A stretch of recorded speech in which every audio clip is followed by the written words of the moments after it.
respect the process, back for another week and another set. Yes. And we actually made it onto a set. We moved into the big kids area. I know. We're sitting at the grown-up table this week. This is where the Rat Pack normally gets to work. Yeah. Dino, Frankie Baby, and Sammy Davis Jr., babe. I'm sorry, and speaking of that, the glare off of that is just blinding. Sorry. I cannot start the show without. So, all right. So first of all, when you got little hands like I've got here, you don't wear these massive rings that I've been fortunate enough to be gifted with all the championships that Alabama's won. And there are quite a few, and they're very, very nice, and they look great in a display case. They don't fit on the hands usually because mine, as you can tell, it's ridiculous. But there is meaning. Yeah, what year is that? I have to check and see. Oh, this is I know, it's 20. so many. That was humble brag, is the other way would call it. This is 2017. Okay. The 17th national championship at the time for Alabama, 26-23 over Georgia. Was that called second and 26? Tua in 26? Yeah. Would that be the one? There's some symbolism to this one after 4th and 31. I know. So is there a symbol to the diamonds that they put in there, or? Probably. Yeah. There's the two championship trophies. Right. I don't know how many encrusted stones there are in this. Is that why the two guys are out there to walk you to your car to make sure that you? Yes, indeed. The state troopers. That's impressive. Are there for me. So, well, I was gonna ask this later, but we'll get to football in a minute. Do they get a Western Division championship ring, or will they wait to make all that to include whatever might? I think they'll wait. Yeah. Like basketball this year, when I was getting the ring, turned out to be 2. Okay. There was an SEC championship ring, and there was an NCAA tournament. Okay, interesting. Deal as well. It was really nice, great case. And again, because they're making these so ridiculously large now, they are for your desk. I mean, there's really nice display cases. They're great. But, when Bama baseball, the first ring I got, championship ring I got, would have been 01 Birmingham Southern NAIA baseball national championship. Okay. It was like a class ring that you and I think of growing up. That has your name on it too, doesn't it? It does. Nice. Even address. Better. Everything if lost, else. Please return to, because I'm sure you'd have an honest. It's got a lot of stuff in there. But that particular ring in 01 was a beautiful ring, but it's one you could wear every day. Yeah. And I still wear it on occasion now. 06, Bama baseball won the SEC crown, and they were kind enough to share. And the 07 basketball team won the West when we still had divisions in basketball, and it was a big deal to win the West at that point because the league was really good. Yeah. So Mark was kind enough to let me get a ring then. Those are slightly larger than the ring just because of about 5 years, but you could still wear it. I could still wear it today, and I have no problem, and I'll wear it out if I want to dress up a little bit. This, I can't wear comfortably. I'll wear it occasionally. I used to wear it a little bit right after Alabama had won for going to speak at alumni events. Oh, yeah. Because Alabama fans love to see it. They don't get a chance to see one up close, and their jaws drop when they say, which one is that? I go, this. I'm sorry, let me check and see. That's right. But put it on, take a picture with it. And they go, because I had zero to do with winning this ring. It was kind of the athletic department to share and let me be a part of it. No, I had zero to do with the outcome. But the fact that they would share means a lot. So if I can share the ring with a fan and let them see it, take a picture, whatever, then that's a cool thing. I'm going to take a page from the Chris Stewart book here and say, Chris, talk me through the final possession of Alabama. Coach, your thoughts on your thoughts on the first in the fourth half. quarter on Saturday. My thoughts. Talk me through it. Because I would love to hear your call, especially on the final play. You had a great tweet on Sunday saying that if you're looking for a miracle, sit in the back left corner of the church. I'm trying to remember. I said think I'm going to be sitting in the back left corner of the church.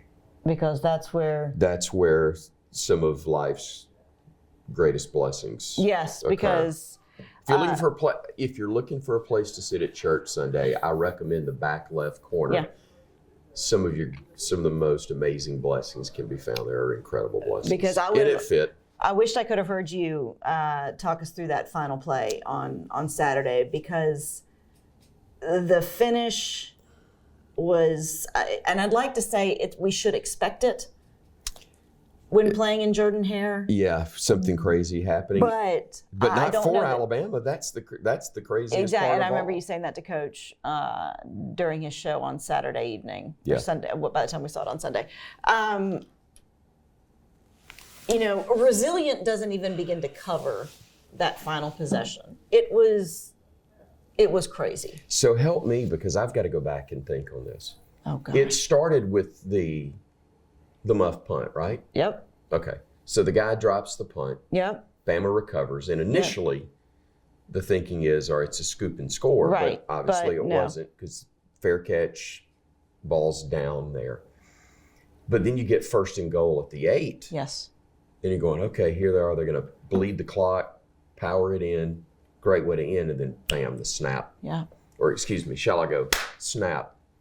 Which, by the way, are we going to need to pass a hat for Seth McLaughlin and any therapy he might need, because he is one of the most dog-cussed yet brilliant kids. And great kid. And a great kid, which happened to be the featured player so on the Nick Saban show. So we do that segment. Yeah. We're about to do that segment. And I've told the story before about how we do the shows. Yes. And then I promise that I'll get back to the question you originally asked me. We're going to Tarantino this. We're starting in the middle. We're going to finish and then come back to the beginning. Who knows? It's you and me visiting for a half hour. Yes.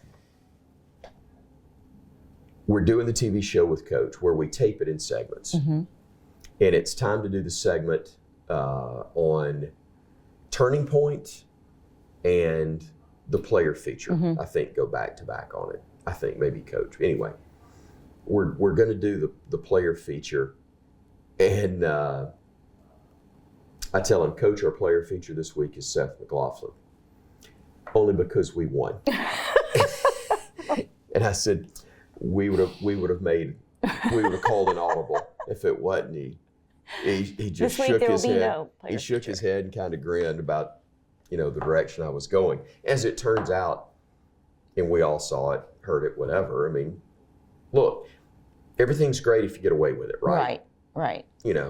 But the Auburn player clapped, which is supposed to be a penalty. It was not the only penalty on both sides that was missed by that crew. It wasn't the best crew, but we're gonna. That's I'll leave it alone. Yeah. But the thing was missed, and so Seth was the player feature. Yeah. And we kept Seth as the player feature because of the fact that things turned out as well as it did. But yeah, so that would have been up for debate. We have the bad snap. The bad snap after you get down there and it's 1st and 8. Now you got 2nd and forever. Which, as you think about it in a good way, we're bleeding time off the clock. Well, you're bleeding time off the clock, which, yes. Yes and no. I'd have rather taken my chances. Exactly. Let's not forget the Auburn quarterback was 5 of 16 for the game. Yeah. So them driving it down and getting in field.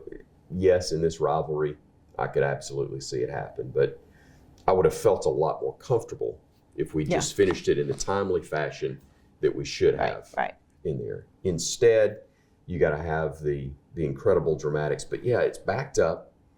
And what was it then? 2nd and 26? That sounds about right. And then there's a procedure penalty to back it up 5 more. Or I guess pass beyond the line of scrimmage. Mm-hmm. Yep. So that's the 5 yards plus loss of down. Mm-hmm. That's what it was. So now here you are at 4th and 31. Yeah, that's what I heard. And Norm Waldrop is the one of the orthopedic surgeons for the game and for the Alabama team. And And Norm and I are standing there by each other, and he turned, shook his head, and it's about to be 4th and 31. And I said, man, this is going to be so much fun to cut their hearts out right here. And so it's one of the few times I got one right. And I was trying to speak it into existence. Thankfully, manifest we did. It, yes. We did. But Norm goes, the play happens. And Norm was on the sidelines, as I was, for Tua in 26, which was a walk-off win, obviously. Yeah. So we all spilled out onto the field Right. then. I think Norm had a flashback. Okay. Because I look and he's out beyond the hash mark. And then about that time, an official does a back up and he slams on the brakes and turns and comes running back. He goes, I can't believe I was out there. Right. And then he goes, I can't believe you called it. So it was fun. It was really special. It was special that Eli got that opportunity and delivered on the call. It was special for me to be there. The main thing, regardless, Alabama won. Yeah. And exercised some demons and never undo that. This was the 10-year anniversary of the Kick Six. They will have a 20th and a 25th year celebration. They should. But this will go on forever. This one will too. Yeah. This one will too. It'll go right there with. But look, I've talked about it many times when I'm, especially at home games. There's some amazing opportunities that I get as a kid who grew up an Alabama fan. Yeah. And to have my first Iron Bowl be Van Tiffin's kick at Legion Field in 1985. And then to finally meet for the first time Van Tiffin last week, Wow. 2 weeks That's ago. pretty I'm sorry, cool. the last home game. He was there, and he and Lee, his son, who was a great kicker as well, both were the honorary captains for that particular game against Chattanooga. And I got my picture made with Van before the ball game. I was like, 15-year-old Chris would have found this incredibly cool. And then to have a finish as amazing. Yeah. They're always in the moment, the ones that mean the most. Again, I was there. The kick, as it is forever known in the rivalry, with Bama having to drive and Greg Richardson having to fight to get out of bounds, and Paul Kennedy's call was fantastic. Get to the boundary, Greg. In the middle of the call on radio, he's the fan, and it comes out, and you still all these years later feel the urgency even more than you see it when it's got the radio synced with it. There's just so much that was to that and so special, and to get to have a front row seat to the next amazing moment in the best rivalry in college football. You can have Ohio State and Michigan. Again, I said many times, there's nowhere near as many Ohio State and Michigan fans that had to go to church together on Sunday morning as Alabama Auburn fans did. And if you don't show up at church and you're on the losing side, your friends that go to the church know exactly why you weren't there. And you'll just catch it the next weekend. Not only did you lose, but then you didn't show up to take it at church. Exactly. So I know. It's unbelievable game, unbelievable rivalry. I got to walk to the stadium with Andy Burcham, Paul Ellen, and Brad Law. Yeah. After I had run into Stan White in the parking lot getting ready to tailgate. Those guys are friends of mine. Look, it's tough because in this state, the thing that we most rally around is that game. And you normally rally around with your friends to watch a big game. Yeah. And to celebrate together. And Andy and I have talked about it. We spoke to the Monday Morning Quarterback Club together last week. It's the tough thing about it when you have a friendship like we do, and you can't celebrate actively in the moment. Right. The biggest moments for us, like I told you about with Ride and the Kick Six. It took me 3 days, but I finally called him and congratulated. First of all, I knew his phone had been ringing off the hook. And I said, I'm sick that it happened, But if it had to happen, I'm thrilled for you that you got the moment. Well, it's a small community. Like, again, it is. Those are your peers, and they understand. And for Eli, with what he's been through, to have that opportunity in that moment to get to call that is special. Right. And I'm thrilled for him that he did. Yeah. Okay. As much as I want to talk about the good, we do need to talk about the ugly a little bit. Take your pick, because there was a good bit. Well, both Coach Saban and Coach Freeze, the run was the big issue. Coach Freeze had said, we need to establish the running game. Nick Saban had said, we need to eliminate or at least slow down the running game. And I really felt, going into the fourth quarter, I told my husband, I said, the defense is going to have to do something extraordinary, kind of like they did in the LSU game, to create an opportunity for them to put it away. And we just never got that. Yeah. I don't, and it's okay, was Auburn's running game that good? Or was Alabama's defense struggling? Or a combination of both? Because keep in mind, and everyone this was a team that had struggled against New Mexico State the previous week. And I told you, all that did was scare me that much more. I know. Because you felt like the guys felt that way. Guys were already focused on looking ahead.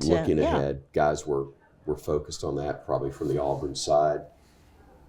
And nobody was talking New Mexico State once that game kicked off. Yeah. I mean, it was all about that game. And as the game was tight, the further you went into it, and Auburn's ahead, they didn't care in the least what happened the week before, nor should they.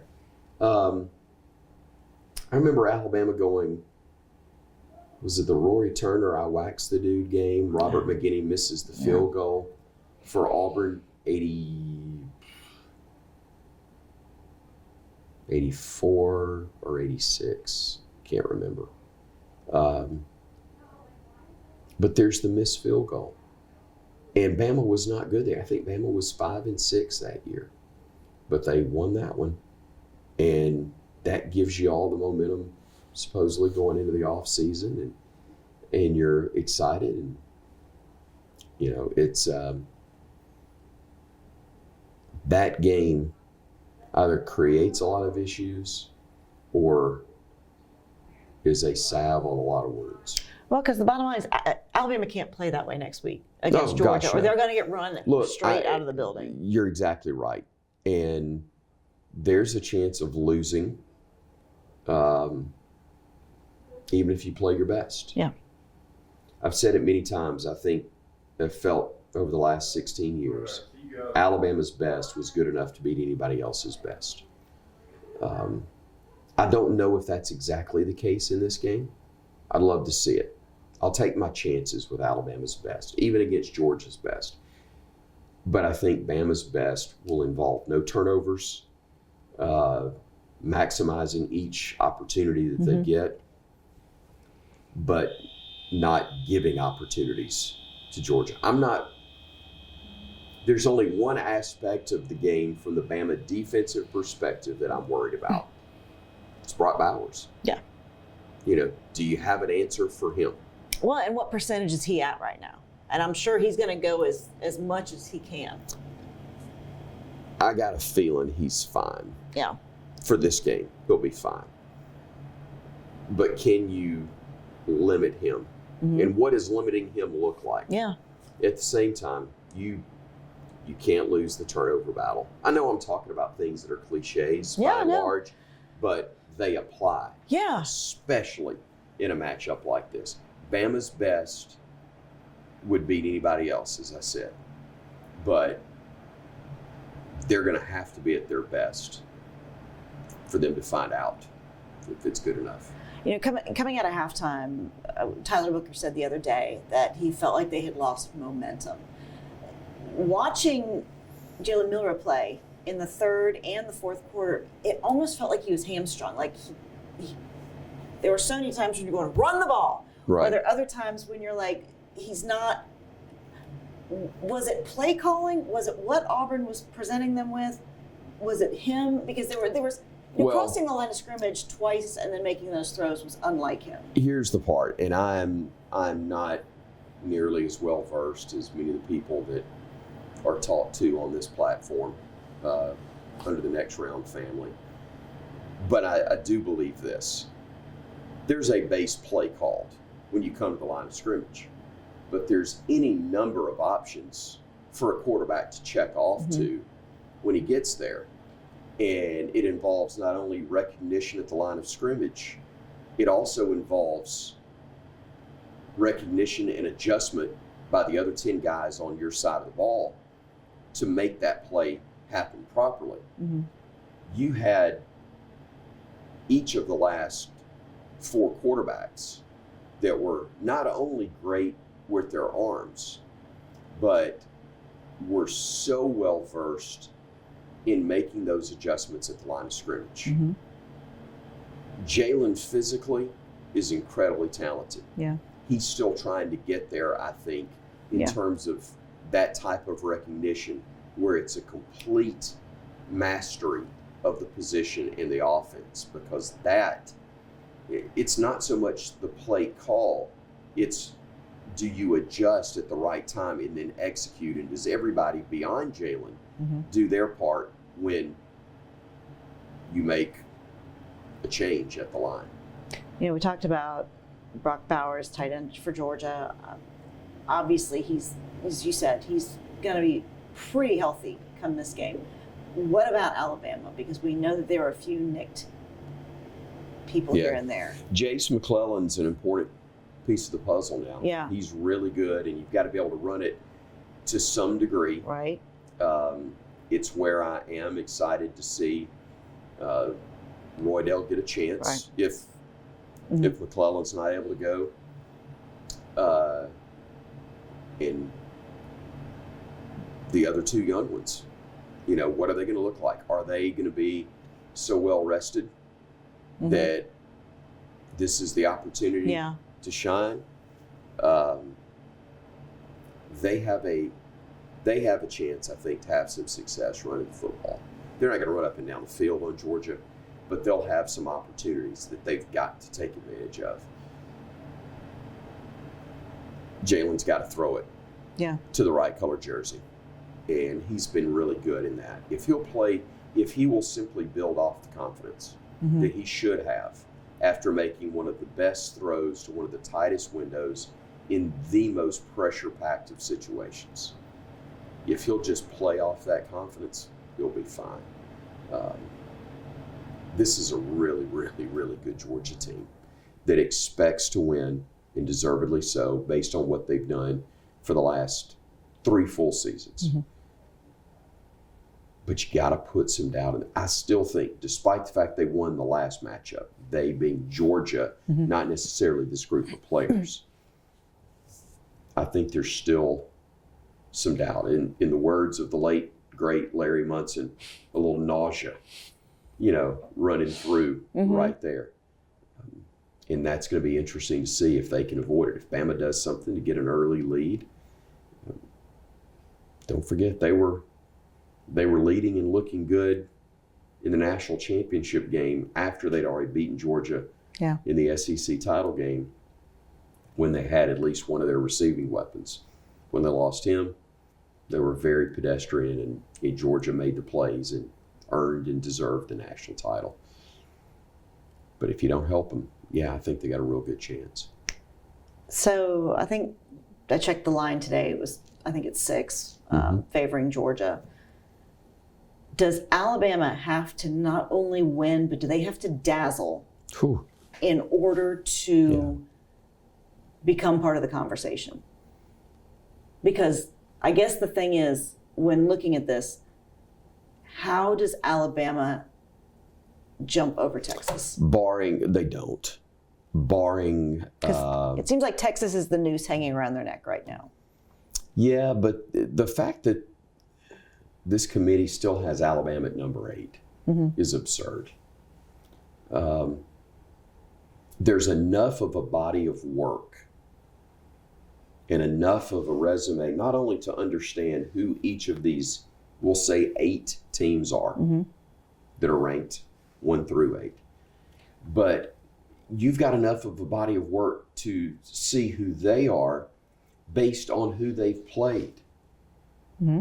And again now, Alabama loses to Georgia, none of this matters. Right. But if they win, there's no way you can tell me that Alabama's resume and who you see them being each week over the last 2 months with your own eyes, that they're not one of the best 4 teams in the country. And the committee says that they like conference champions.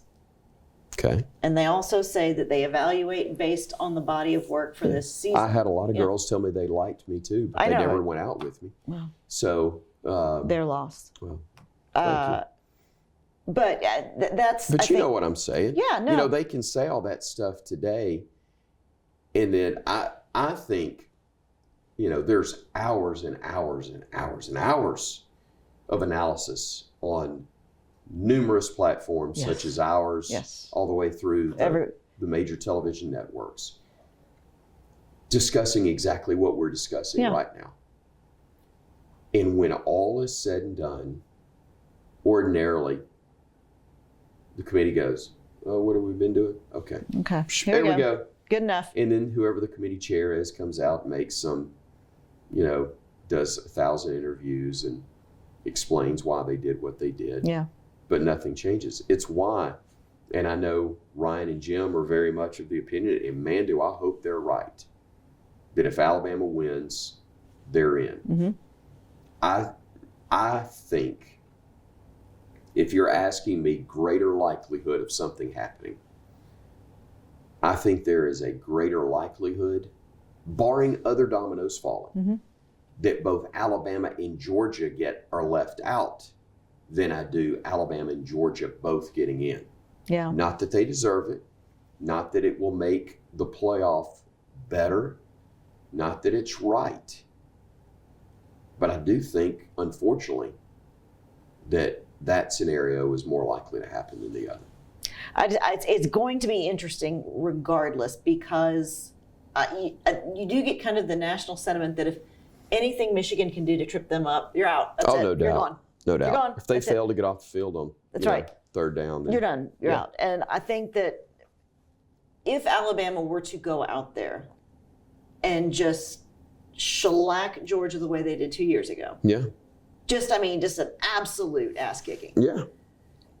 It would be It would be hard to ignore. It would be very hard to ignore. It's going to be interesting to see if there is any conference that is able to get 2 teams into the national championship, into the conversation of 4 teams. I just don't think. Here's the thing, again, unless there's just total chaos, I don't see how they're going to wind up with 2 in there. Yeah. Because you're going to have Alabama and Georgia, and let's say Texas does win. You can't put Bama in and leave Texas out, probably, because they can say, not only we win, we won in Tuscaloosa. Right. I know what Georgia has been, but are you going to put Georgia in over Alabama when Bama just beat them the week before? And they have the same record? Yeah. That would be a total sham. So at that point, but also, since we've gone to this format, number one has ever been left out, even with a loss. So I just don't see them sliding from 1 to 5.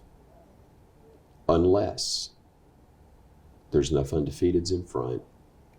Everything else stays status quo. I just don't see them jumping Bama from 8 to 4 and sliding Georgia down past them. Keeping Georgia either at 4, because in this scenario, Bama would have to go from 8 to 3. Right. And Georgia slide from 1 to 4. I'll take it. I just don't think it'll happen. You know, I'd say comical or ironic that we're having this conversation this year, because next year we'll be arguing over who should be 11 and 12. Yeah. It's why. It's going to be ongoing. No doubt. It's like the NCAA tournament for basketball. You got a 68 team field. And we still have teams that we talk about. We spend several hours that night. Who should have gotten in? Who was on the bubble? Who should have gotten in? no matter how far you expand it. Yeah. When it was 2, we talked to, when we had the polls determining the champions, and you could have still had, you think about it this year, and I didn't spend a lot of time, but I did think briefly, what if we had the old system where conferences were tied into certain bowl games? May not have played each other. So Alabama would probably play. Well, Alabama would be in the Sugar. Okay. Michigan would be in the Rose. Yeah.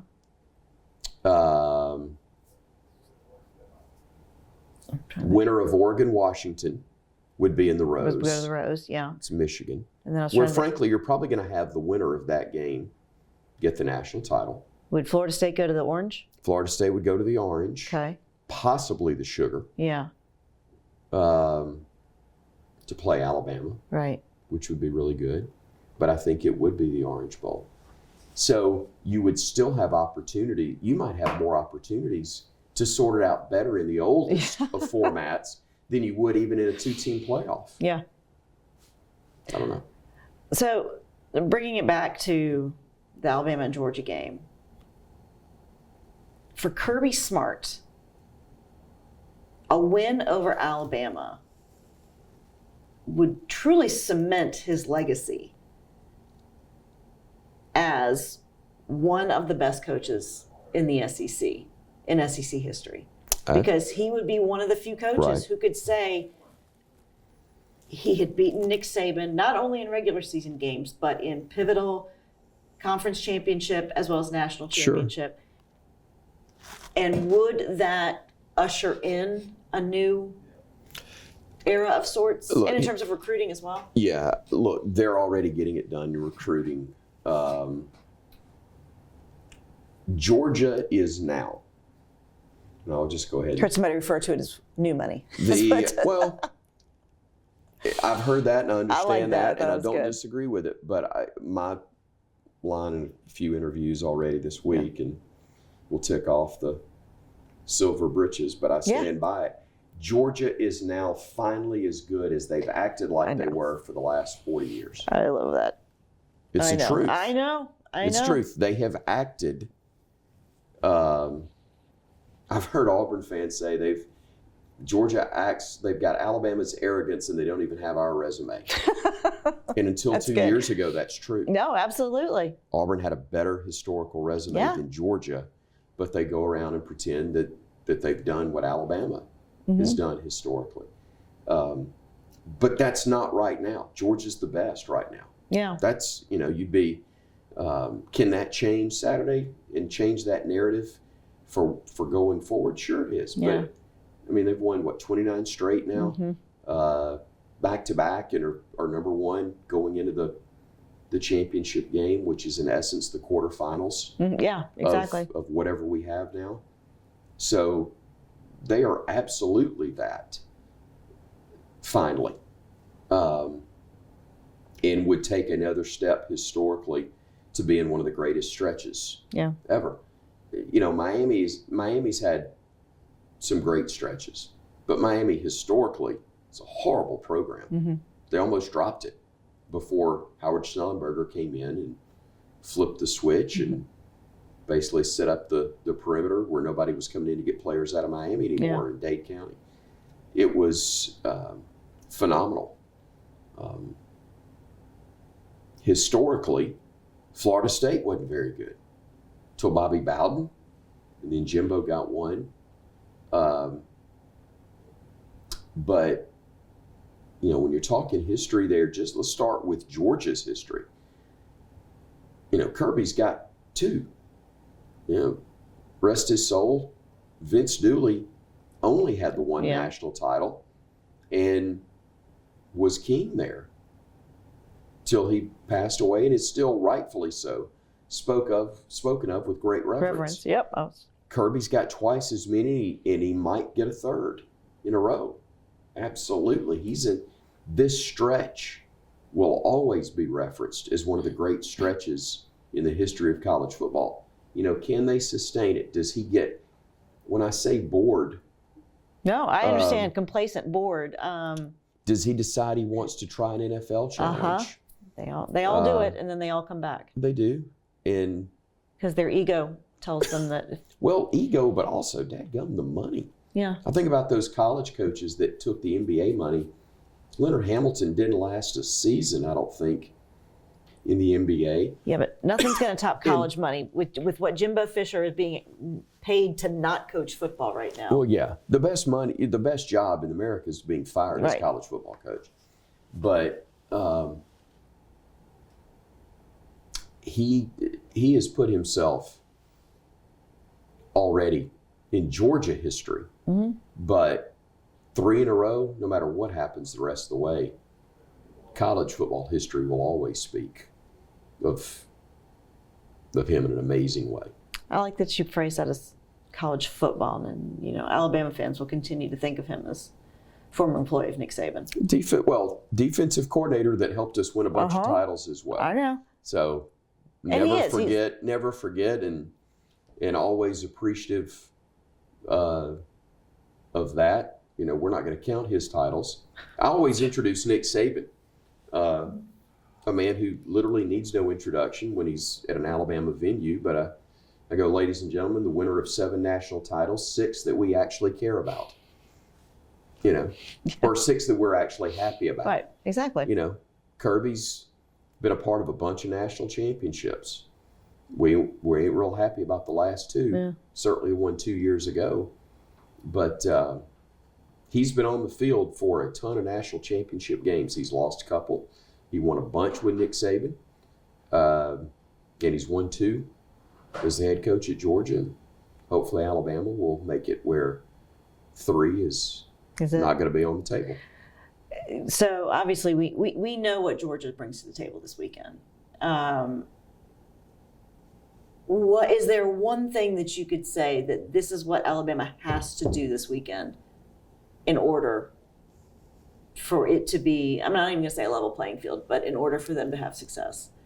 Is it momentum? Is it stopping Bowers? Is it? I think it's 2 things. Because I'm not concerned about the defense keeping Georgia in check. I don't mean shut them down, but make it where the offense has a fighting chance. Yeah. When you have scoring opportunities, they have to be maximized. Can't trade 3s for 7s. You can't trade 3s for 7s. You can't get inside the 10, have first and goal, and settle for 3 or get nothing. You can't get inside the 30 and not get points. But at the same time, you also can't turn the football over. Yep. I think if you maximize whatever your opportunities are offensively, without giving the football away, we're going to have a chance for a great ball game on Saturday. We'll quickly pivot to a little bit of basketball real quick. Last night, had a win over Clemson. Lost to Clemson. After winning against Oregon, and then unfortunately losing to Ohio State. I've had back-to-back losses because I didn't do the Saturday game. I know, way to go. It's my fault. Got to get better on the defensive end. You really do. Consistently good on the defensive end, because you're going to have starts on occasion, rarely, but you're going to have on occasion, like they did against Clemson, where they missed 10 straight 3s to start the game. 8 of those, good looks, open, shots that looked like they were halfway down and popped out. Didn't go. Got a little better in that regard, but still couldn't get stops in the second half. Yeah.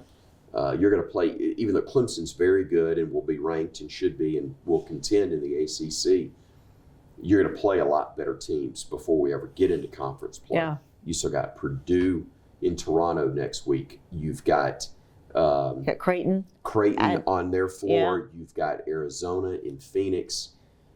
You've got some tough ball games coming up where you cannot afford to play defensively as you have. And it's why Nate Oates says 90% of our work in practice for the next several weeks is going to be on the defensive end. Yeah. Not worried about our offense. Go get better on defense. Got a tune-up against Arkansas State.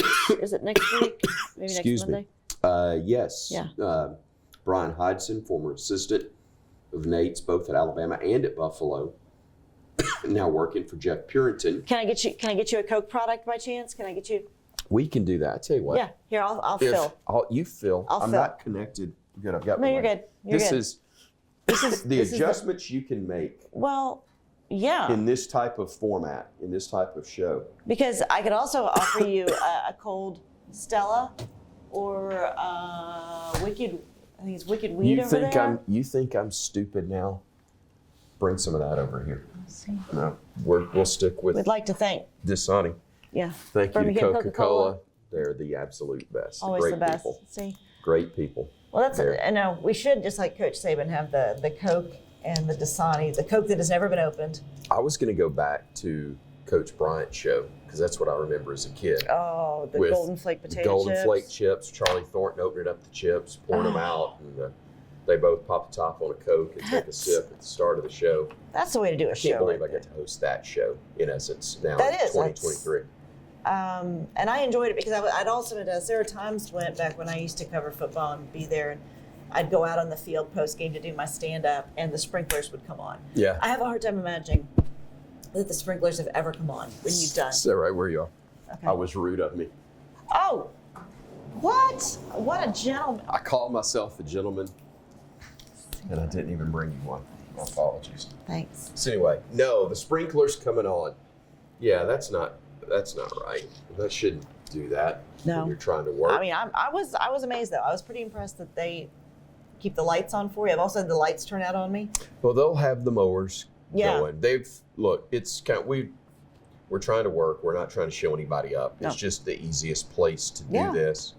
And thankfully, except on a couple of very rare occasions, we've always been able to get that done in a pretty easy fashion. And he's always, I enjoy y'all talking back and forth and listening to his tone, but even after a game like that, I mean, I saw in his Monday press conference where he said he was in church and he was thankful for the opportunities that they got. Yeah.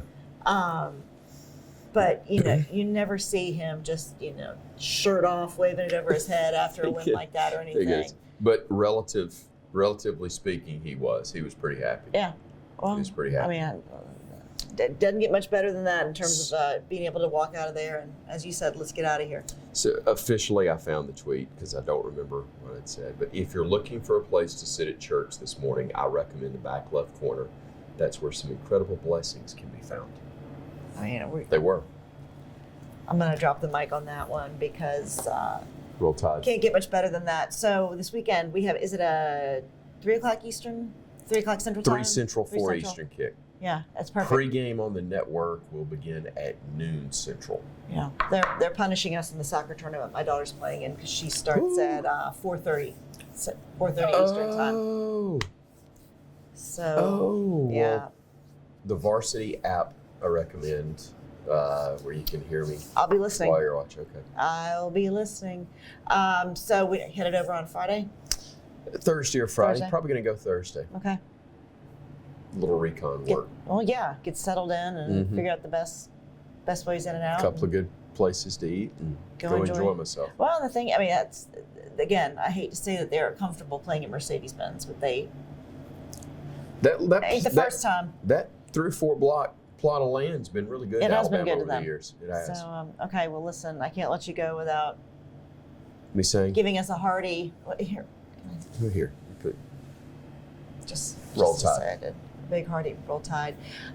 For Chris Stewart, I'm Kelly Hunter, from Scott Forrester and everybody here at Disrupt the Media and Next Round. We want to thank you, and we will see you next week.